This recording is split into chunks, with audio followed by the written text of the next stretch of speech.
process. All right, thank you, Ann.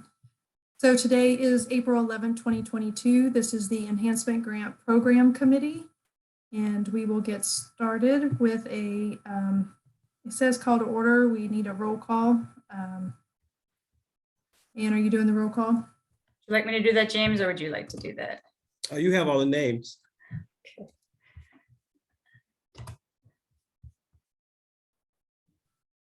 Oh, it's not opening. Here we go. All right. Mayor Lyle Smith. Here. Commissioner O'Donnell. Here. Commissioner Smith. Here. Commissioner McGriff. You're on mute, dear.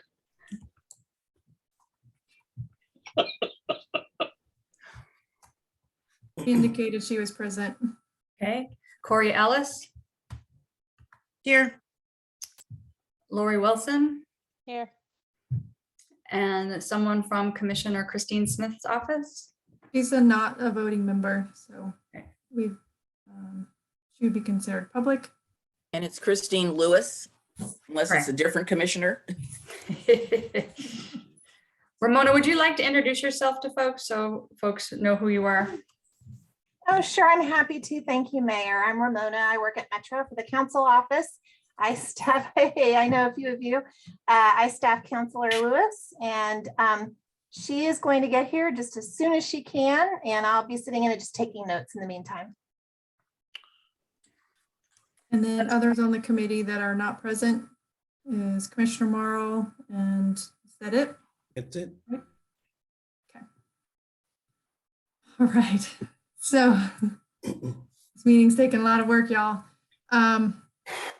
So the first item on the agenda is minutes of June 10th.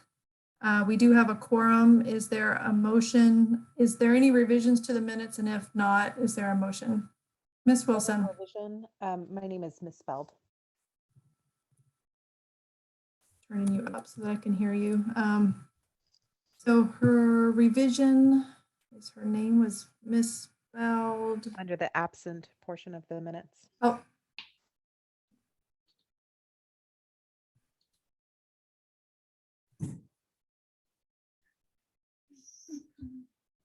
And did you get that? Let's see. No, I'm afraid I didn't. Where is the public comment?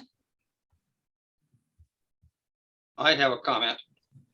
Well, hang on, Liam. So Ms. Wilson, her comment was that her name was spelled wrong in the absent list of the minutes. So that's a revision. Okay, thank you, Lori. We'll make sure that correction is taken care of. And then I looked through these. I will say, since we're making a revision, I'll tell you that on page 3 of the minutes at the top, there's an incomplete sentence that just ends. It's in the second, technically, I guess the second sentence, second paragraph, when it says Zook replied that the program could afford the, and there's nothing there. So that's an incomplete sentence. I'm not sure what it should be.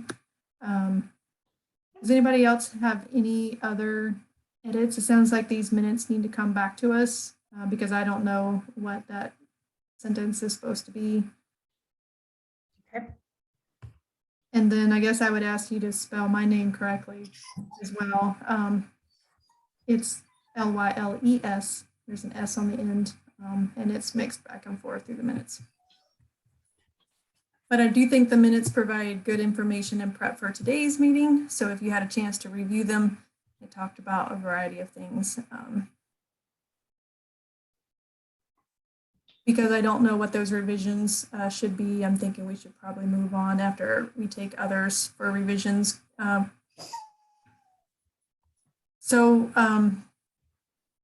William, I'll come back to you. Commissioner McGriff, you had your hand up.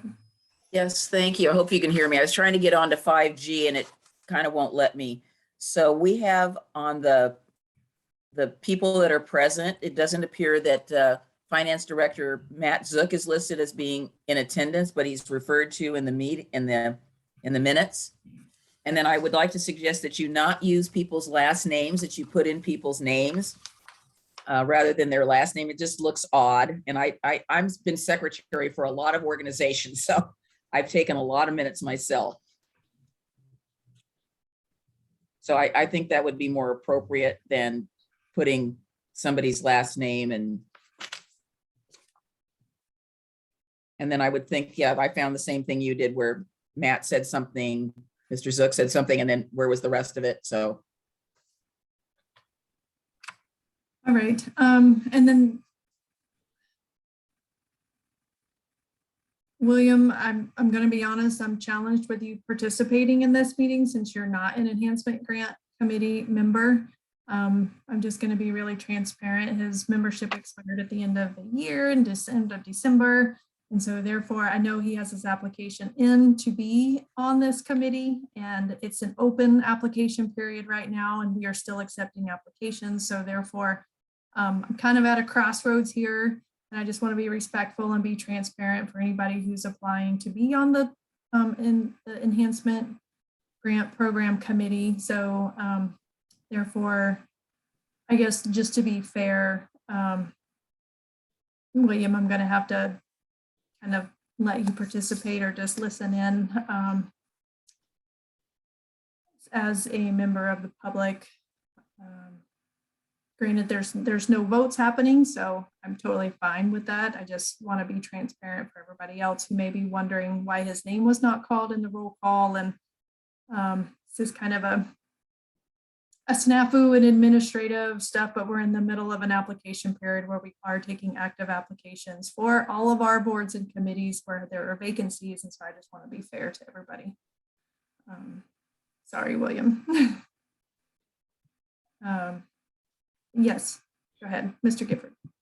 No need to apologize, Madam Mayor. I understood the circumstances and very clearly outlined that to me. And I asked if I could participate and I made the promise that I would make no motions or, I was not expecting to be able to vote if there was something, but I thought that the years that I've put in on this committee, my perspective might be valued. Yeah, I definitely think that your perspective is valued. And so I guess maybe we can cross that bridge if there's an open discussion. It sounds like we're going to be briefed on a lot of stuff. And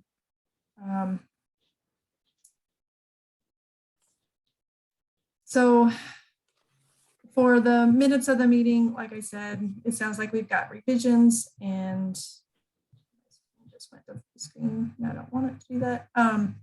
So we'll move on and you'll have to bring those minutes back as revised minutes for our next meeting. Maybe before we go on, Commissioner McGriff wanted to ask about the Zoom meeting, why it was Zoom versus in person, or you had I don't know the answer to that, so I don't know. Mr. Graham, do you have any insight into that? Yes, because we decided on Zoom because it was very difficult to do hybrid. And it was just difficult for staff. We don't have a lot of bandwidth. So it was difficult for that reason. And this was easier just to have everybody together in this way, because obviously this morning you had an emergency meeting. So having you on Zoom actually played well into it, although we didn't know we'd have an emergency meeting, but it still worked out.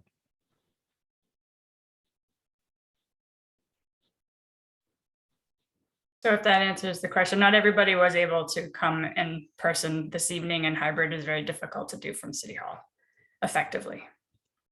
Let's plan on having the next meeting be in person if we can. Great. Yeah, I think generally we do try to, and I can say from the commission chambers, probably from City Hall too, it is more difficult to do hybrid meetings. It's easier if everybody's on Zoom or if everybody is in person. We've had plenty of times where it was very hard to hear people on Zoom when we were in the commission chambers. And you never know the quality of presentations, or everybody's setup is a little bit different. So yeah, I would encourage everybody, if it's an in-person meeting, to really try to be there, because it is a struggle sometimes. We've had presentations where we couldn't really hear half of what the presenter or the speaker was saying, which is really unfortunate. And so, all right. Anything else on this topic? All right. The next item is financial status of the program. Mr. Zook, you leading that one? Sure. Thank you, Mayor. Can everybody hear me okay? Yep. Okay, great. I'm going to give a quick overview and then ask if the commission would like me to walk through the financial line by line. It was part of the packet. And the intent of that report was to let you know where you're at as of today, as of April 7th, 2022. Subsequent to the report, I went a little bit further and captured the amount of awards that haven't been spent, so that folks know, so you know where you would end up if every dollar was spent that you awarded this current grant cycle. If possible, I could share my screen and that would help the viewers. And is that something I can do? Yes, you should be able to share your screen. Okay, great. While he's doing that, I'll note for the record that Councilor Christine Lewis has been able to join us. My apologies. I'm at another event in person as well. Effort to be here. Thank you.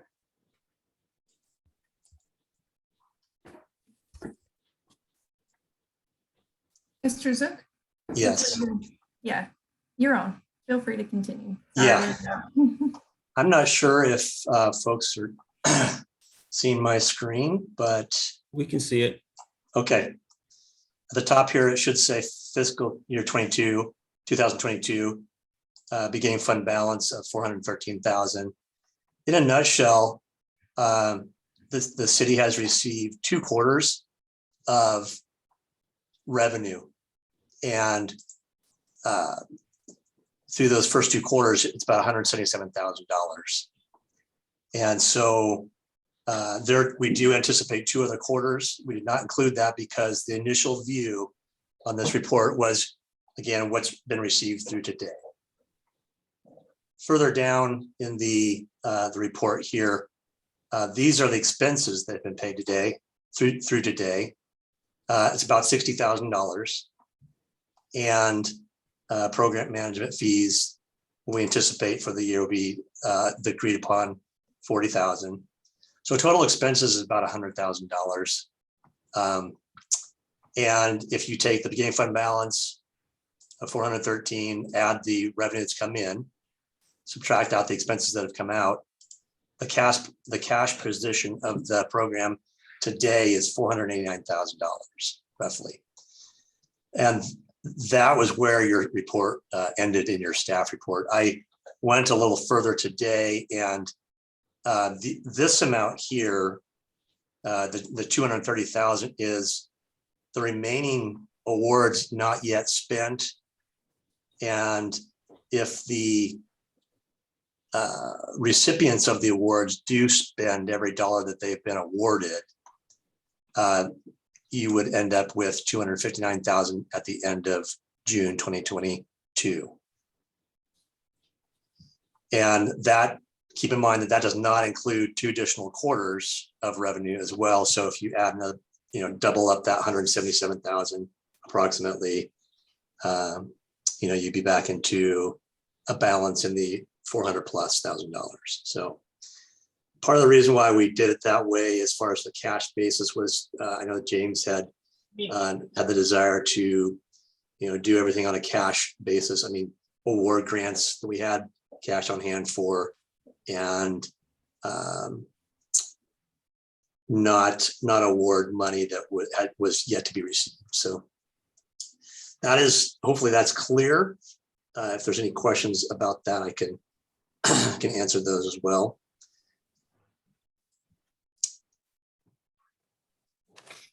Okay, any questions for Mr. Zook? Ms. Wilson? Can you explain why these balances haven't been spent as of this year, given that I think we're terming in June, July? Give me 1 second. I couldn't hear you. Could you repeat that? Yes, I was just Okay. wondering if you can clarify why the balances from the previous year's awards have not been spent. Yeah, James, you can, well, I believe this committee would recall that there was several extensions allowed. I don't know the why, because I have not been in touch with the applicants. James, perhaps you could answer to that. But this, I believe the extension was through another fiscal year, James. So Yeah. they would have essentially, 3 months to spend that remaining $37,000, which is right. Yeah, we actually had, it was much larger as earlier, but we promised the committee that in order to mitigate the number of extensions in the future, that we would be talking with the applicants on a quarterly basis to help them with any challenges they might face. And we were able to get that down to where you see it now. And then also going forward in the past, in the very recent or recently passed or previous award last year, we've been talking to the various applicants, awardees, I should say, and they have been coming forth, and we've been able to help them with their expenditures. So we expect very few extensions going forward. We've had a number of extensions in the past, and we just simply want to work with the applicants on a quarterly basis to reduce that, or to mitigate those chances of having too many extensions.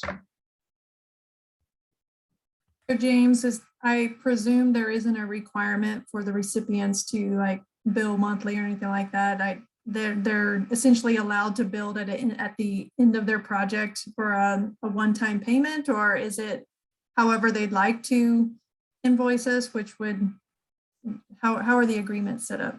The agreement is set up, the applicant, or I should say awardee, could actually request an advance, 25% advance on their award. And of course, they would have to follow up with the receipts in terms of what that stood for. So they could actually ask for an advance ahead of time. Without a reimbursement. And then they would have to follow up quickly with the receipts. So they could do it that way too.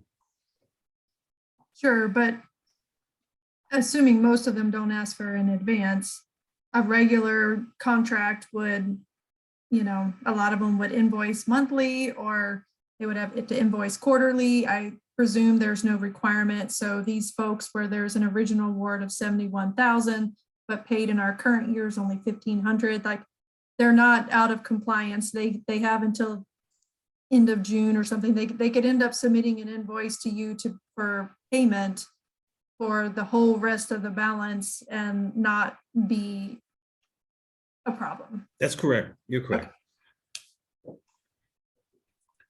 Ms. Wilson.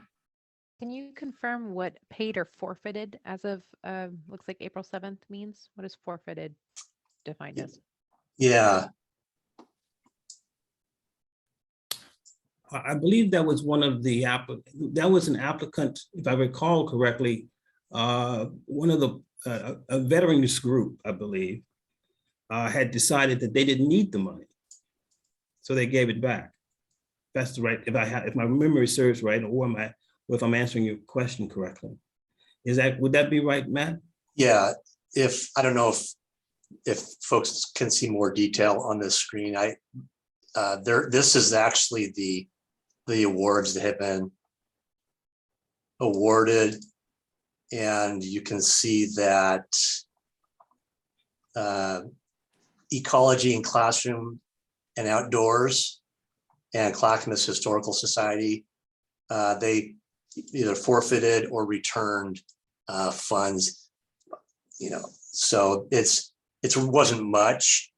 And when you add what was paid in prior years, this is where you get that number from the prior screen. So does that answer your question, Ms. Wilson? Yes, thank you. Okay. All right, Commissioner O'Donnell, I think you had your hand up.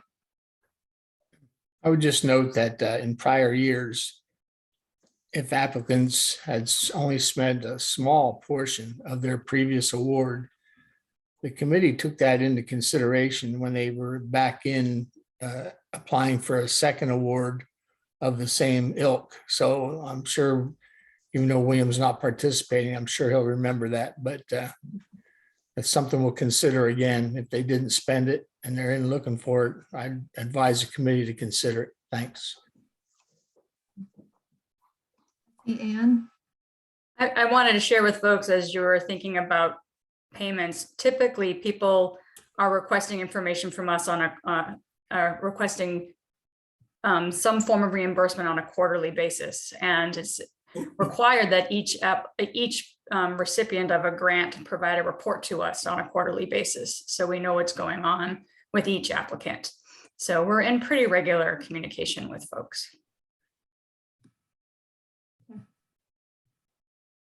Any other final questions on the financial status of the program?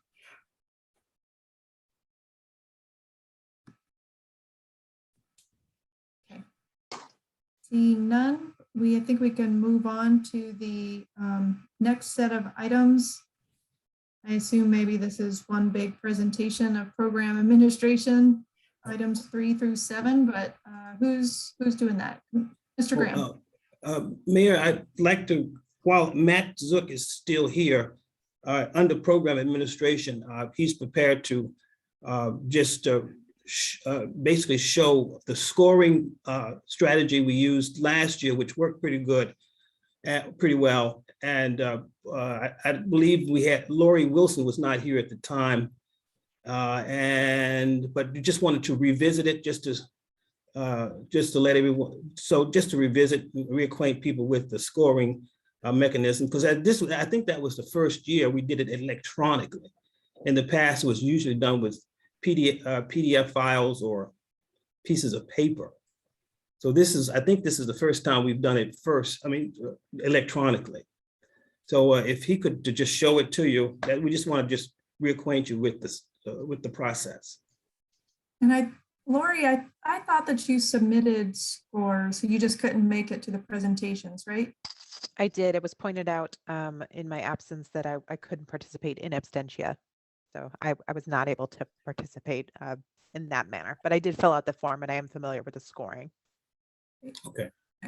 And I think most folks will recall, I think we've in the last couple of years, there's been some confusion about the role of the presentations. And a couple of years ago, we had folks like skipping out and we were kind of like, no, that's kind of part of your application and we really expect to hear from you. And so that's, I think, more weight was put on the presentations, and therefore that, voting and abstention, I think came into play where we really stressed that we wanted folks to be there and give their presentations that let us ask questions about what they submitted and stuff like that. And so it became a more pivotal point of the application process. I think that was the reasoning behind all of that. That's correct. It was much more informative for everybody. Okay. So Mr. Zook, are you going to change what you're showing? Yes. Hopefully you can see a spreadsheet with some yellow highlighting with the organizations. No? We still see your financials. Okay. You probably have to stop sharing and reshare. Yep.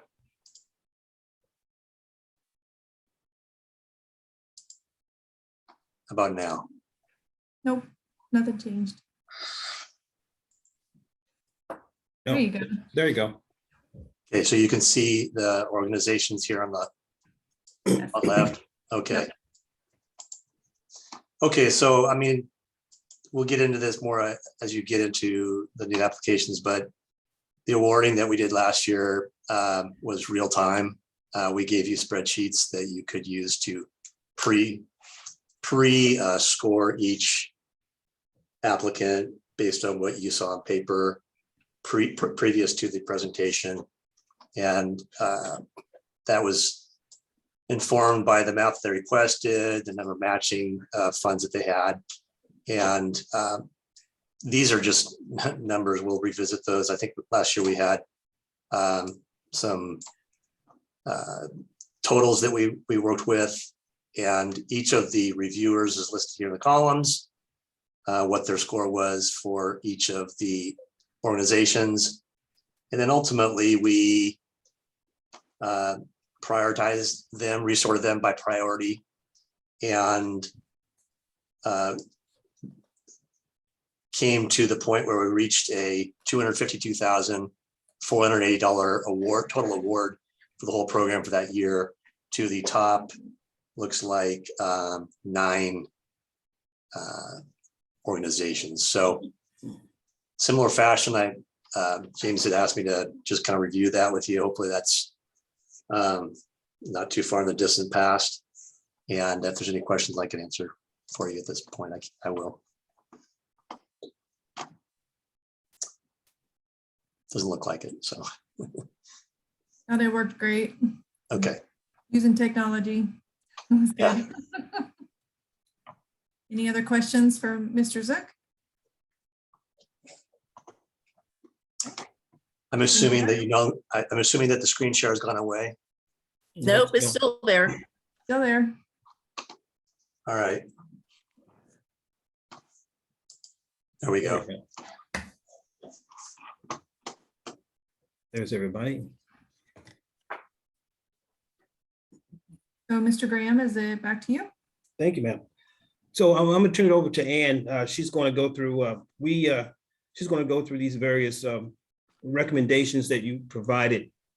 And we heard you. And so we wanted to go over some of this so that you understand where we are with them. So I'll turn it over to Ann. You're Ann, on you're mute, muted. Ann.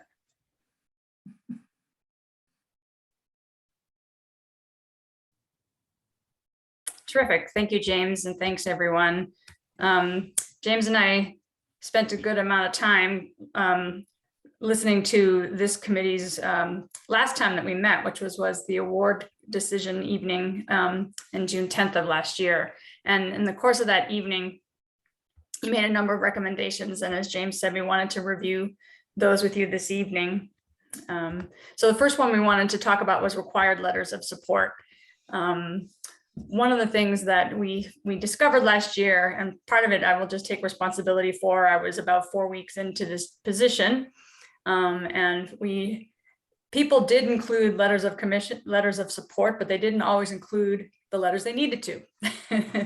So this year we have made it clearer to folks what letters they need, and that also includes your neighborhood association. So if you are having a project that is in a part of Oregon City where there is an active neighborhood association, then we need to make sure that people are reaching out to those neighborhood associations. And I remember hearing last year that a few neighborhood associations were getting requests at the last minute, or they weren't being briefed, and people were asking for letters without telling them what the projects were.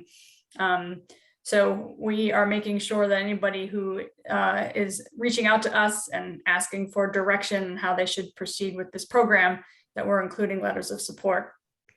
Letters of support also need to come from any city department that might be impacted by a proposed project. So that needs to happen. If there's a property owner involved, that obviously needs to happen. And other folks who have the ability to speak to an organization's experience, they're able to also provide a letter. So I think that we'll do a better job of communicating that to potential applicants this year. Any questions there? Commissioner McGrath? Yes, thank you, Anne. What might be helpful is that if the applicants could be directed to either the city list or giving them a list. So for instance, if they're a member of the Rivercrest Neighborhood Association, they could find out when they meet. There is a calendar that the city posts. It tells when the neighborhood meetings are, but maybe that would be helpful to say, oh, by the way, in case they don't know, this is the neighborhood you're in. I know that several of the neighborhood, as I mentioned in the comments, that several of the neighborhood association meetings I attended, applicants, got them to the neighborhoods the day before they were due and didn't provide any documentation. Just give us a letter of support. We want to do this project. So I think that that would be very helpful to get to the chair or whoever it is, and don't wait till the last minute. They don't meet, some of them only meet quarterly. Some meet every other month. So it would, they need to be aware of that. So is the letter of support from a neighborhood, is that only if the project has a direct impact to a particular neighborhood? Like in the past, there's been for example, street signs or something, or something like that. That's the type of projects we're talking about. I mean, it's not every project that if your business is located in a particular neighborhood, that doesn't necessarily mean that they need to go to the neighborhood association, correct? I think Mayor Lyle Smith, the intent is to brief the neighborhood association or the CIC about a project that would be occurring within their boundary, and let them know maybe it's on the neighborhood association's priority list and they weren't aware of it or something to that effect. Councilor Lewis. Yes. Are we concerned that neighborhood associations may try and prioritize? Say there's 5 groups that approach them, with the neighborhood associations then only want to write 2 or 3 letters for their favorites? And should we be concerned about them trying to do some ranking or some kind of That's gaming? never been a problem. Okay. We've had quite a few. We're not going to see them turn down a letter for a good project that they just don't like as much as another project. No, the only reason I know that my neighborhood has not submitted a letter is because they didn't get any information about the project. So how could they write an endorsement when they didn't know anything about it? Okay, I can appreciate that. Thank you. I just want to make sure we're not creating some real big barrier. I mean, not every project that comes up is, applicable to a neighborhood association. And what happens if they don't like the project's idea? I mean, does that mean that the project gets killed or, but if the neighborhood association only meets quarterly, I don't think there's any way possible they can get in front of that neighborhood association with the grant timeline that we have in front of us. So I just want to be very cognizant about that. I mean, even at this point right now of us talking about it, some of these neighborhoods, you're not going to be able to get in front of them before our decisions of early June, unless they have meetings that are, in May. See Commissioner Smith. I second those concerns to eliminate barriers. While I support the recommendation to get letters from local neighborhood councils, I think it would behoove us to not make it a requirement because of some may be very grassroots, community driven requests, and they may not have the capacity or networking required to get these letters. So I'd hate to have that be an impediment to some really great programs. So maybe making it a request of support rather than a necessary part of the application. I'm going to have to respectfully disagree with you. We have a very strong neighborhood association group. There is a way to get a hold of people. And I think that if the neighborhood doesn't want to write a letter, they can just say that they don't have to say they don't like it, but there's many reasons why they would support it or not support it. And I want to make sure that we are involving our neighborhoods in these processes that we have, because this is a community-based project. So I think that having something from them is helpful, because that means that they know about it. They've reached out to people, they've talked to people. I know, for instance, there's a project that I heard about that's happening in another neighborhood, and they've already reached out to people to talk about it. So I don't think that's an unreasonable request. There's always a way to get a hold of somebody, whether they're meeting or not. They have a steering committee. The steering committee can act if the board isn't meeting. So there's many, many opportunities. Plus we have a CIC, they could talk to them. We have all sorts of opportunities for people to be involved. Yeah, well, half of our neighborhood associations are not active right now, and that's a pretty big barrier. You're in a neighborhood association that's extremely active. So, but we have half of the city that doesn't have active neighborhood associations right now. And, my neighborhood could barely even call a steering committee together, and we've been begging for a chair for the last couple of months. So I just want to be cognizant, and then I'm going to go to Commissioner Smith. I think that the idea behind the letters of support was if the project had a direct tie to something. So if, for example, if you wanted to fund a mural that was going on a building, for example, we wanted to make sure that the owner of that building was in the loop and they had a letter of support. There was a clear, tangible tie to that project. But I don't think that every project needs a letter of support from a neighborhood association. There needs to be, for me personally, there would need to be a direct tie to the neighborhood association, especially since I know that we have a bunch that are active. I'm concerned this will be a barrier. If there's a direct tie, then I totally support it, but I'm just a little nervous about that being a requirement. Commissioner Smith? So Yeah.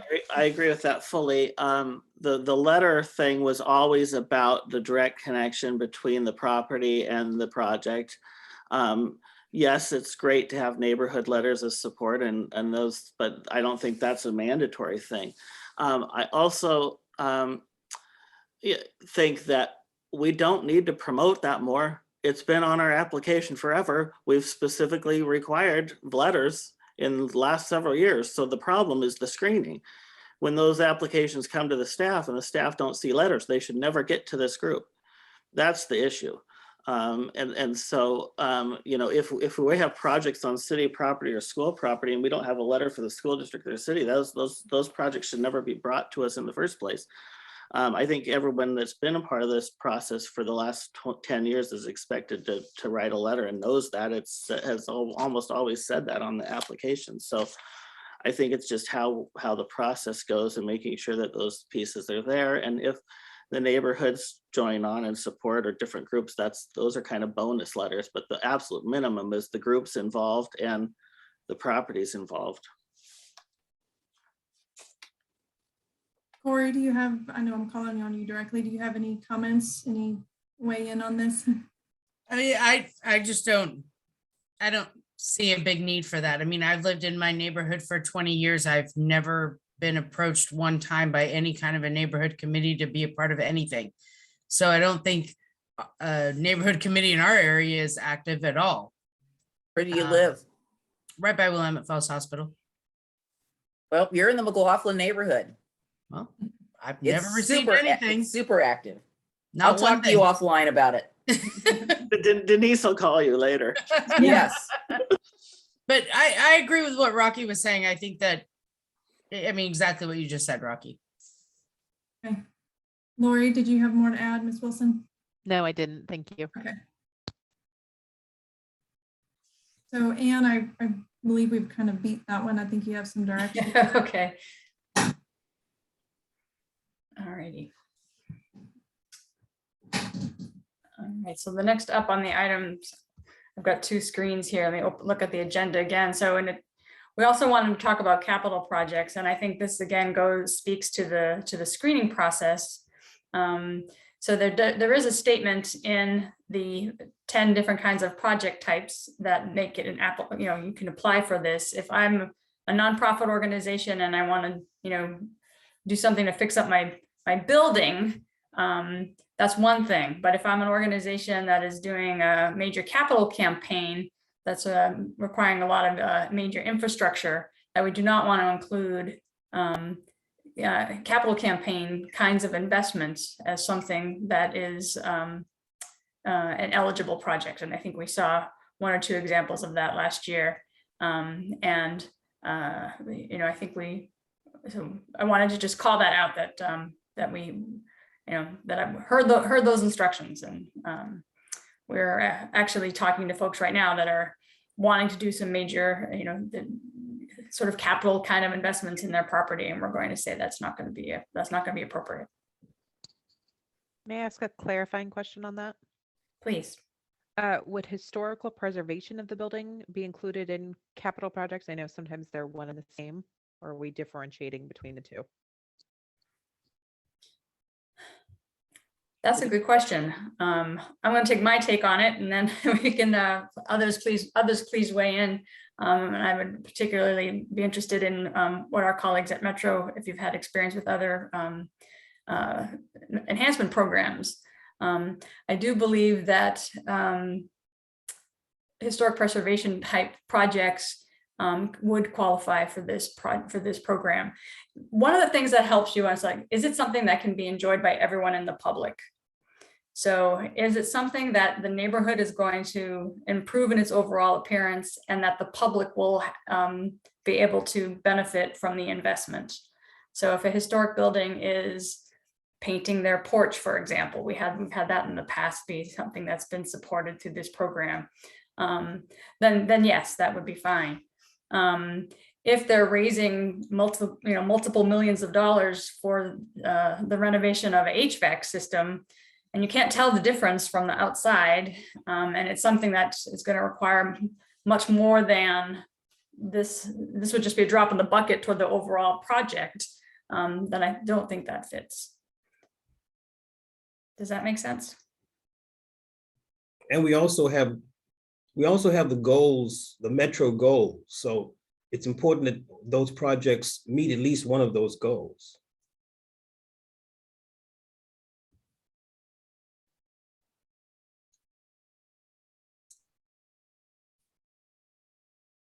Okay, thank you. Yeah, from my perspective, historic preservation, particularly when it's truly in the public consumption kind of realm, absolutely fits. Particularly because the whole idea here is to look at the impact of having a transfer station in a community, and upkeep of historic property is hard to do under any circumstances, but in particular when you have that kind of increased traffic flow and the kind of center that a transfer station creates. So yes. Terrific.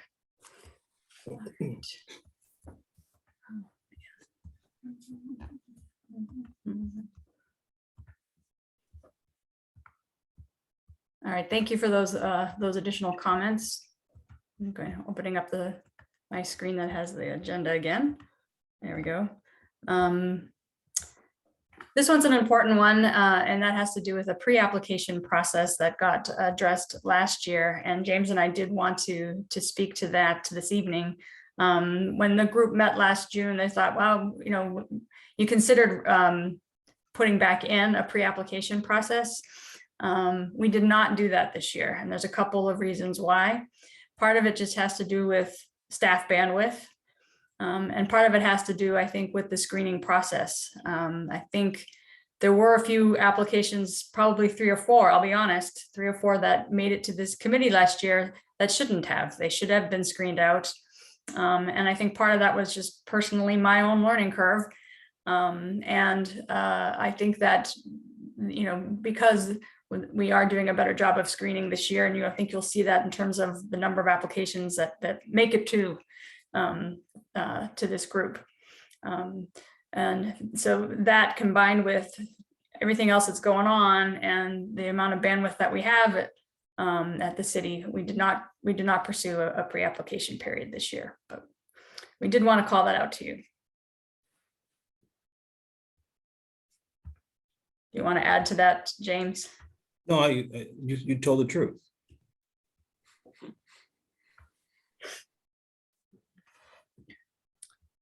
Commissioner O'Donnell, you were muted. I didn't understand the message. Are you saying that we may receive applications that aren't even qualified to be considered? No. No. I'm saying last year you did receive a couple of applications Yeah. that should have been weeded out because I, as a new staff person and someone new to this program, I wasn't able to do as good a job of screening as I probably could have. And that's not going to happen this year with a year under my belt and knowledge of speaking and getting some more training from Metro staff. I wouldn't take last year's responsibility under your soul. Well, You gotta call it like it is. No, I mean, you were new to the thing. I think to task you with that without the background wasn't fair to you, so I would not hold you for that. Well, that's fine. That's fine. Thank you. Ms. Wilson.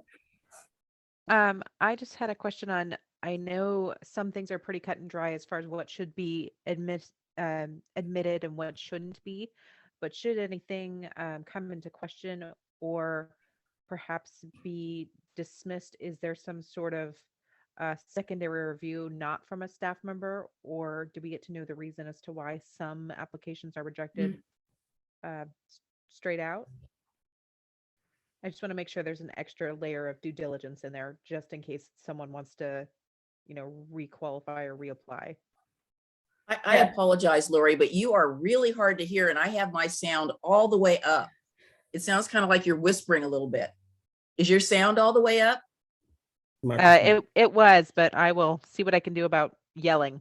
That's better. Well, that was better. That was better. Would you like me to repeat my question then? Okay. I wanted to know what exactly are our options if an application was rejected. What are the secondary points of review should an application want to resubmit or perhaps go under another review? Do we get a list of applications that are rejected and why? Or do they get an opportunity to come and speak to us about perhaps an amended application?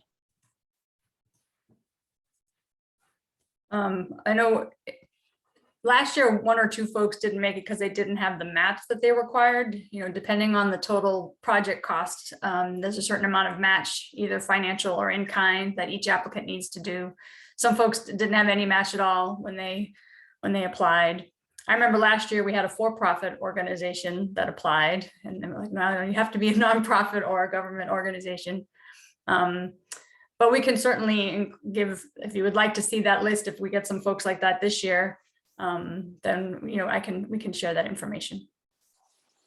Yeah, I think it would be important to understand what was the non-qualifier event for any application coming in, whether rejected or submitted and just not accepted.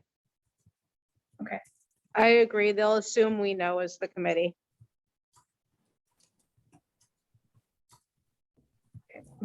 We can definitely do that. There's two hands raised. Commissioner McGriff? Yes.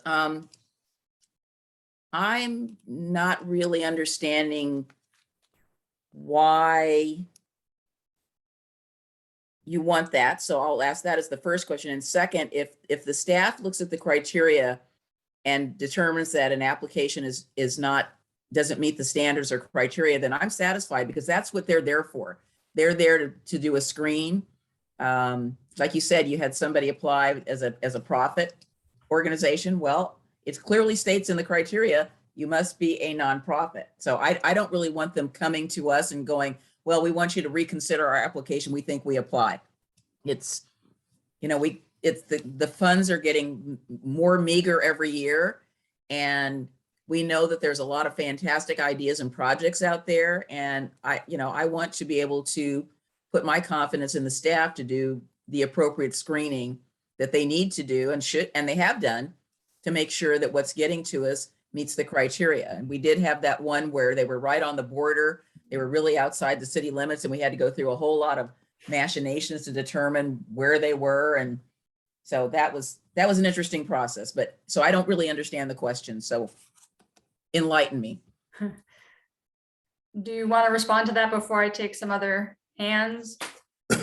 Yes. Well, I think Ms. Wilson requested it, so maybe she can, and Counselor Lewis both said that they were interested in that information. So Ms. Wilson. I just think as part of the program, it's a good way for me to enhance the understanding of applicants. We are here to shepherd people through the process and help make the selections. And in knowing either you didn't qualify because this, or perhaps, here's an aspect you can work on next year.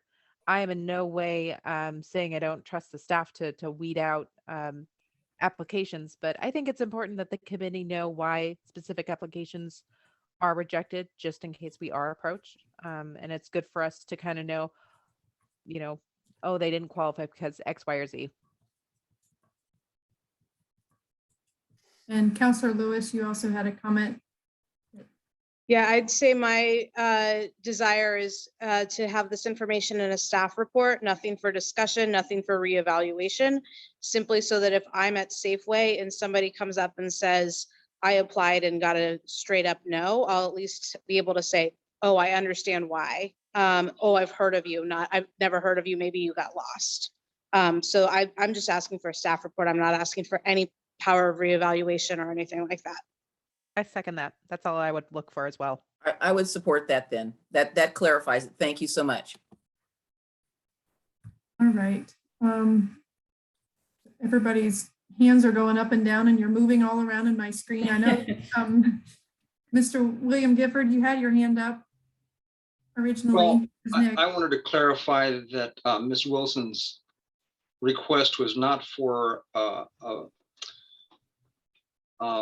an appeal process per se, Right. but just an explanation as to why an application was denied. And I think the idea of having it in a report is stellar.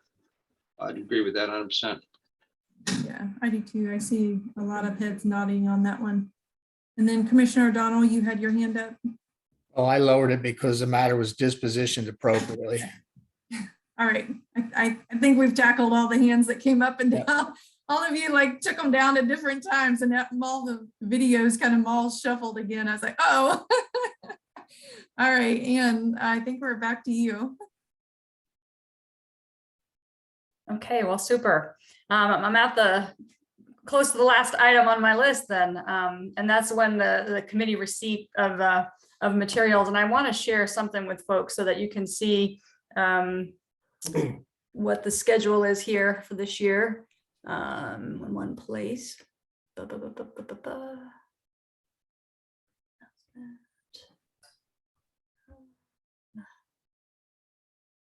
Okay. Well, one of the things that I wanted to make an effort for folks is that you'll get everything by June 8th. So people will know that the grants became available. The application went live on the city's website on March 28th. And then last week on April 6th, I did hold a Zoom meeting where I had 5 people in attendance asking me questions. I'm assuming that people will continue to call or send me emails with questions. We're going to be, it's already been in the Trail News and in the city's weekly newsletters, but we're now starting the process of writing letters to nonprofit organizations throughout the city and to past applicants, to church organizations and other organizations that support community-based work. And I'll be making phone calls to folks to make sure, do you know about the program? People have almost about 2 months to get in an application. So from March 28th until June 1st is the application period. And that's a pretty standard period of time. Now last year, I think you got stuff with less than a week to review. And there was a lot of material that you had to cover. And that was frankly a little too much. So we'll get everything to you by June 8th.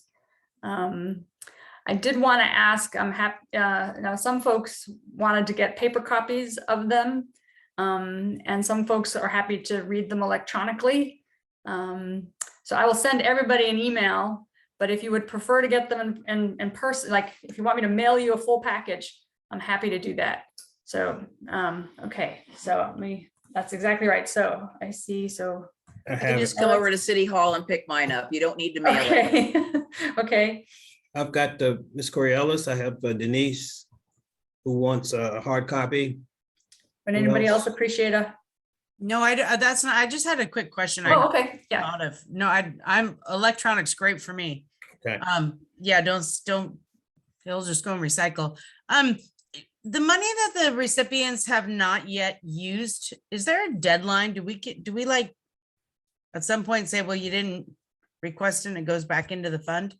Yes, if they don't let us know by May, well, this year it's gonna be May 27th. Like we said, you've got to request an extension. And if you haven't requested it by that time, and then you don't spend it, then you won't be able to, yes, then it goes, then. Okay, lose it. thank you. So Ms. Griffin, I think that the staff has been very reasonable and generous because during the time of the last round, we had an ice storm, we had hot weather, we had all sorts of weather calamities and city calamities that delayed things, particularly if your project was coupled with a city staff. And so they were kind of like busy. So I think that because of what was going on, barring any unforeseen disasters, I'm knocking on wood. That's very not worried. You know, hopefully we won't have another year like we had last year, but obviously we've had snow already today. So who knows what the heck is, you know, so I'm hoping that those sort of things can be taken into consideration because that's beyond any applicant's control. Well noted, well noted. And I think we had one more item here, and project extensions. That's right. It was something that that you touched on in your comments, James. But like I said, so applicants, if they don't get in touch with us, I believe the date is May 27th. Every organization who wins an award gets enters into a contract with us, and the date that they have to let us know they need an extension by is in that contract. And you know, there's a couple organizations that we're talking to quite a bit with right now, and so we know what's going on with them. But if they do not request an extension, then they have until June 30th to spend the money.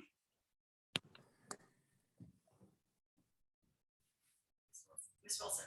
Can you just go over what those extensions might be for? Is it to spend the money? Right, you know, so maybe there was a medical emergency for one of their staff people, or maybe there was.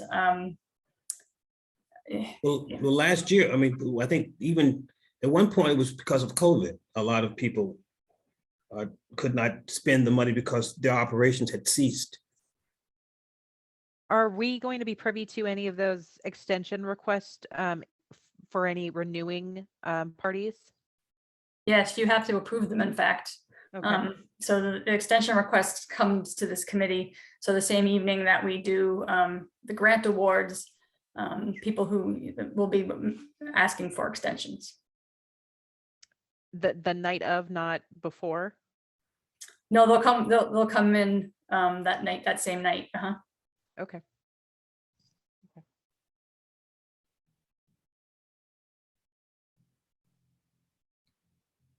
So I believe that's all of ours. Okay. So may I turn it back over to you? Well, I don't think there's anything left on the agenda. Other than adjourning, I guess I'll pause real quickly. Any final questions or comments? I see Commissioner Smith. I'm just double checking. Did we already know the date for the June, or was something we're still working out for the actual meeting? That's a good question. When people responded to the doodle poll, June 21st looked like it was the best date. June 21st, 7 to 9, we'll say 9:30 in person.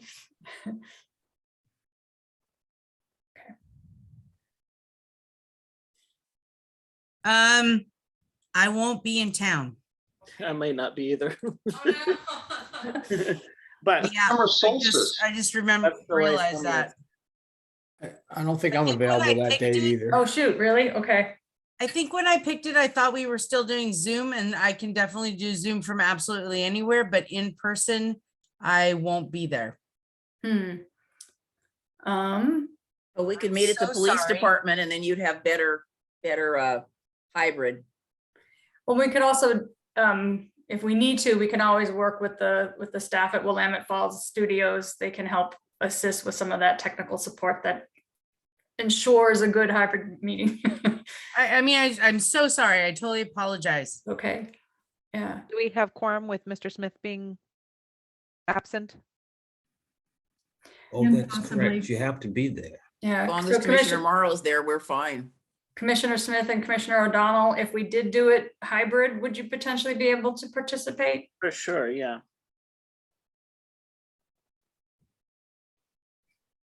Depends if I had internet coverage.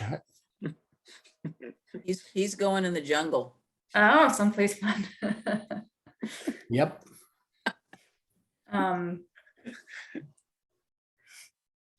So do you guys, is it better to have it up at the police station, the safety building?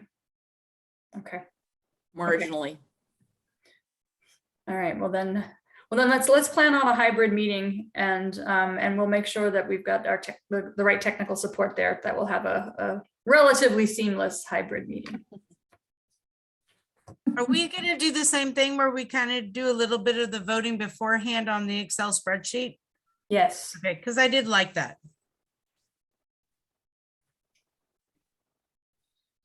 yes, you'll get those spreadsheets ahead of time as well. There'll be an Excel as they were last year, Excel spreadsheet. Super. Any other questions? All right. You're definitely welcome to email me if something comes to mind. Don't hesitate to reach out. All right. Well, thanks everybody for making this meeting and taking the time out of your Monday evening and volunteering. Mr. Gifford, Ms. Wilson, and Ms. Ellis, I'm especially appreciative of you guys volunteering to be on this committee. The city commissioners are used to it. It's old hat for them. No, I'm joking, but it really is good to see folks that get appointed to committees participate and be active and not be shy about questions and stuff. So thanks for participating and helping us out. And Councilor Lewis, do you have any final thoughts? This is a Metro funded program since you're the kind of Metro rep. Any last thoughts? Are you good? No final thoughts other than thank you for this pre-work. It'll make our meeting go so much better. It's always great to read these applications. I look forward to it. Yeah. Okay. All right. Well, with that, we will adjourn. Thanks, everybody. All right, thank you, everyone. Good night. Good night.